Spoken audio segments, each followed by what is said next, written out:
This is MindCraft, a podcast series in which we aim to destigmatize mental health one podcast at a time. In this episode, we continue our discussion with Marucia about mental health in the classroom. How can I help? This is the next obvious question, right? And maybe helping is just making yourself available and recognizing that something is different than how it used to be. You know, approaching a student and saying, hey, is there something going on? I'm noticing this and I'm noticing this and that, and I'm here if you want to talk to me.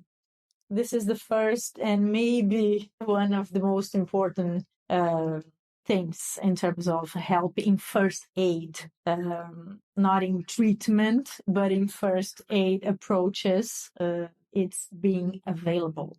It's recognizing that something it's not the same, and I am worried with you, and I am here if you need to talk, if you want to talk. This is really something that I believe with the proper information and confidence, most any teacher can do, you know.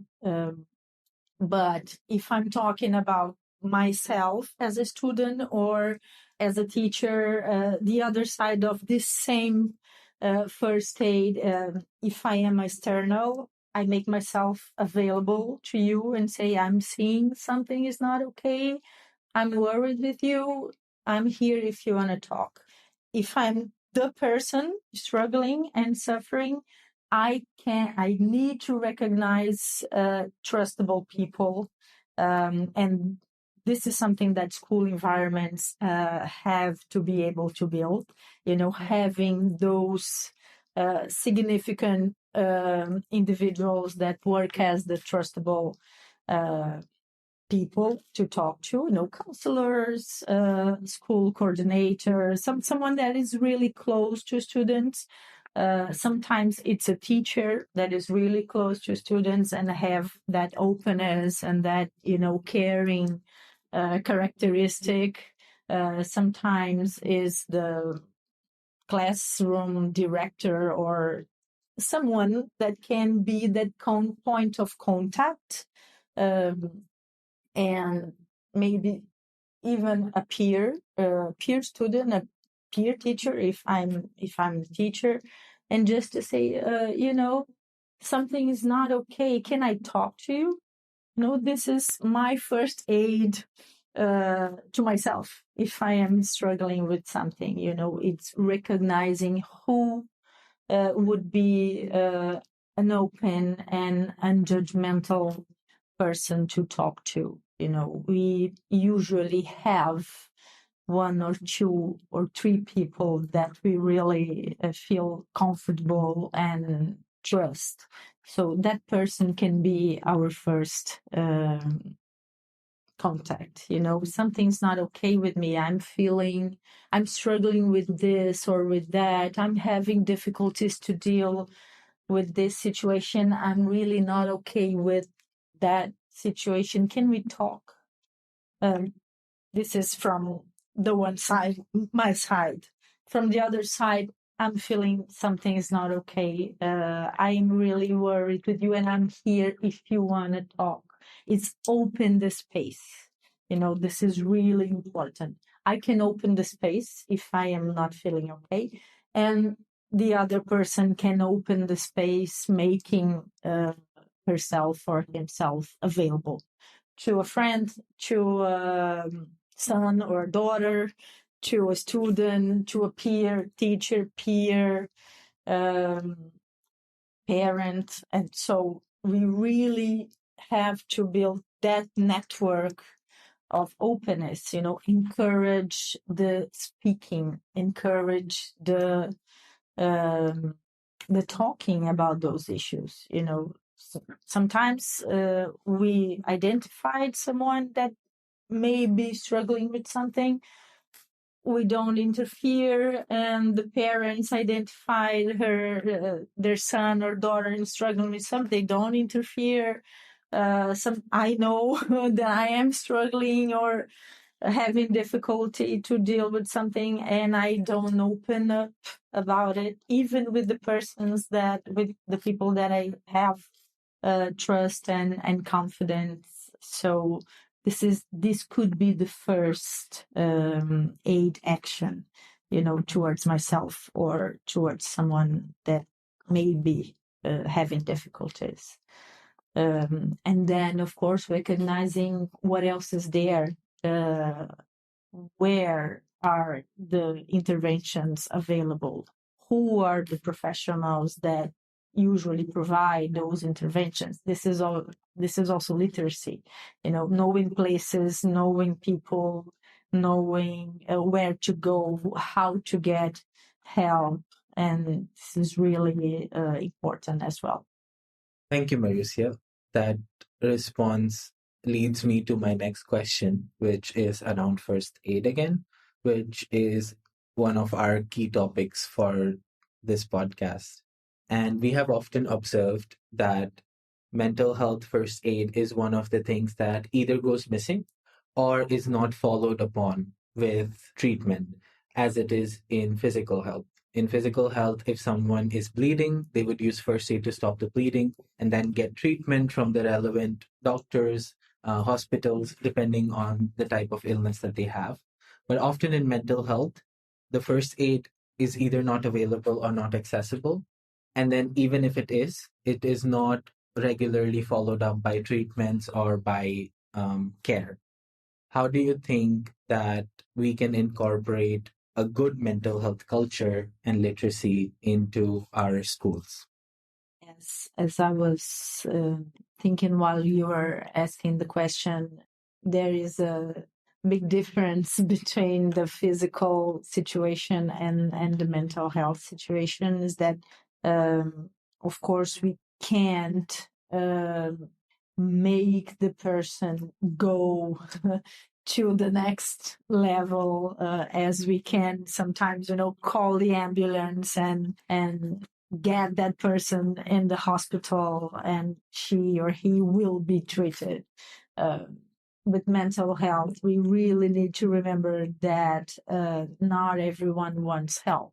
Maybe sometimes not at that point, maybe because they don't feel like they can really address that situation. They can feel that they don't have the resources to go on with proper treatment. Maybe they just don't want to think about that situation at that moment. So we really need to respect that also, So we have to really separate what we can do from what we cannot do. I mean, if I am a parent, if I am a teacher, if I am a peer, a student or colleague, I am not the health professional. I don't offer treatment. So I offer my time and my availability and my concern and my information. Those are the things I can really, and my not judgmental presence. This is really important, my empathy. So if I feel that I have no judgment, that I have empathy from the others, that I have a space where I can really feel what I'm feeling and express what I need to express, this is a huge help. If I'm not a health professional, I can't do much more than being there and say that I care and share my information about what may be going on, what resources are available, how help can be reached if the person have the need and wishes to do so. I can listen. I can be empathetic with that situation and validate that situation, sometimes just by saying, okay, I really understand that it's really difficult for you. This is a really difficult situation, and I can see you are suffering, and I can see you are feeling the impact of that. So this is empathy. This is validation for what's happening.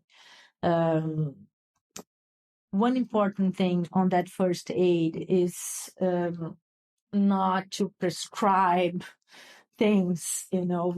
If you can think about anxiety attack or a panic attack or crying crisis or something that is really intense emotional response, sometimes we have the tendency to stop that thing from happening because we don't know how to deal with it. So we are frustrated and we are bothered with what's happening with you. So I will try to stop whatever you are doing because I don't know what to think about it and what to do about it. So it's calm down, breathe, do this, do that. You don't need to feel that way. You don't need to be like that. It's not that serious. Yeah. And those are really not validating and not empathetic responses to someone who is really having an intense emotional episode. So one important thing in first aid is really get or provide to that person the confidence to speak if she needs or if he needs. You want to talk about it? This is a yes or no question. If the person doesn't want to talk about it, we cannot force them to talk about it. And it's not really positive if we force someone to say what's happening. Probably she or he doesn't know what's happening and why that response was so intense. So if I need to calm down and at the same time explain and justify myself to the other people, it can be really overwhelming for me, and I'm not prepared to that.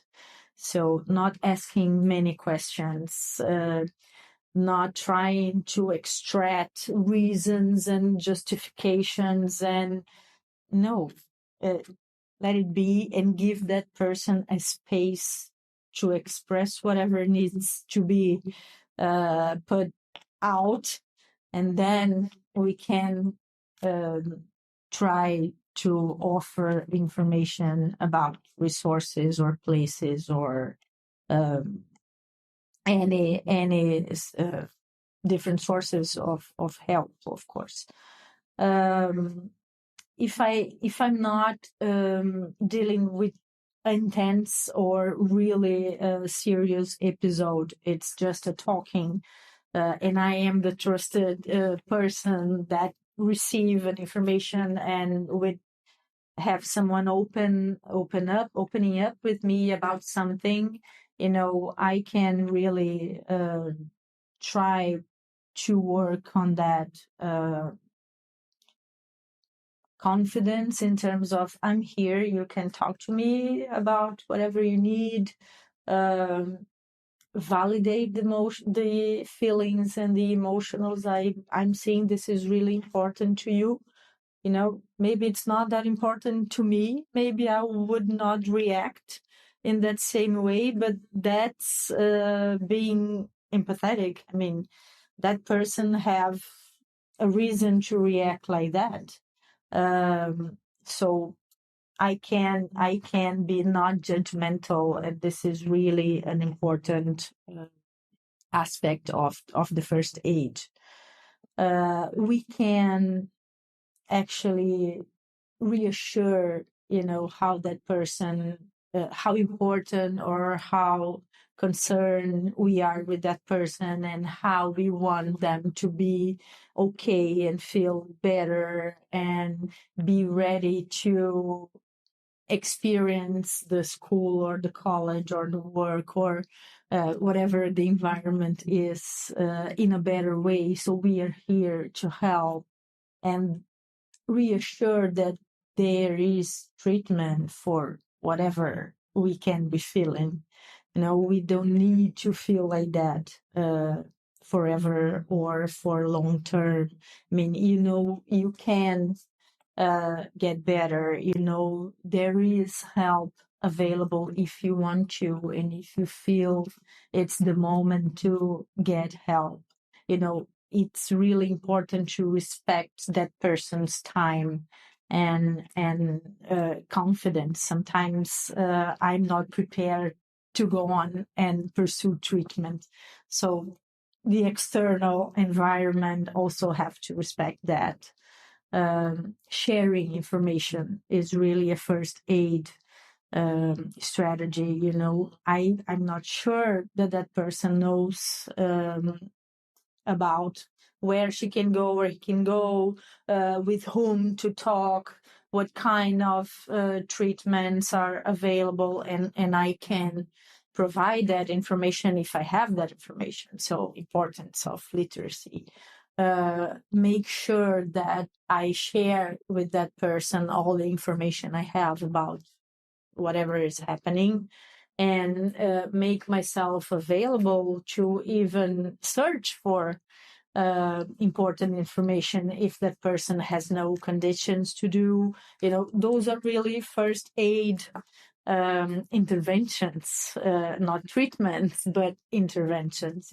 I'm here, I can listen, we can make a space to that emotion and feelings can be externalized properly. We can listen, we can reassure our concern, and we can share our information about resources and treatments, and we can respect whatever that person wants to do at that moment. Really in small things, drink water. I don't know if the person wants to drink water. I can ask, do you want to eat something? Do you need to drink something? Can I get you to another place? Do you prefer to stay here? Do you want me to be here with you? Do you want to be alone for a moment? It's like what that person needs in order to calm down and to get back on his previous condition. I can do whatever you need. We are here to help you in whatever you need to get better. Some people need space. Some people need presence because they feel protected. Some people needs to breathe and drink some water and have fresh air. Some people just need, for example, in anxiety or panic attack or crying situation, some people need to go out and leave the place where that episode occurred. Some people just need to be there until they are okay again in order to go to another place. So we need to figure that out. I mean, you don't need to obligate someone to do anything, even if we know those strategies could be helpful. Let's wait and see what that student, what that child, what that person wants to. Do you want me to call someone? Do you need to talk to someone who's not here? Do you want me to call your parents? Do you have a friend you want to talk to? If I'm witnessing someone having difficulties outside, a known environment, like in the street or in some other place. Making myself available and respecting whatever that person wants or needs, and sharing information. This is really first aid strategies, and they are really helpful. If we have a closer relationship, of course, we can extend that a little more, with the reassuring and the concern and the not judgmental communication and opening the space to speak up. This is really important. Feeling that I can talk about it, it's really positive.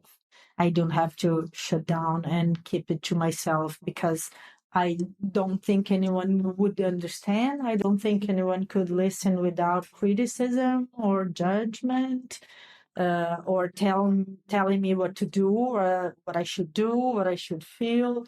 So building that openness and encouraging the free talking about it. So those are interventions that the mental health education can provide.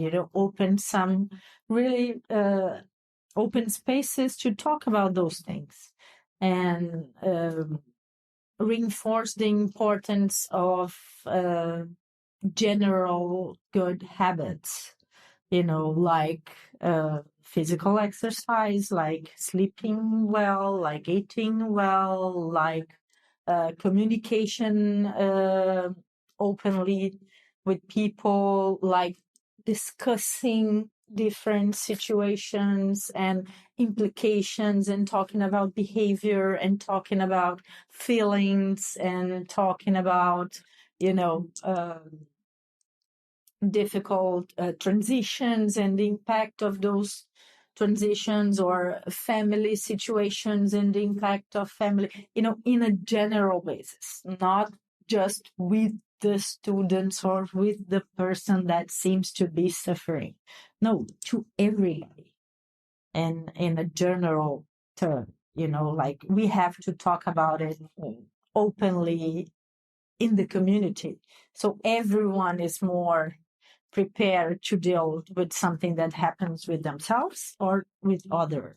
Everyone knows what good habits can do for our mental health, and it's general habits, like sleeping well, eating well, having strong peer relationships, and this have an impact on well-being, not only physical. So this is for everybody, not for the suffering ones, not for the struggling ones. So we tend to individualize. These students have difficulties.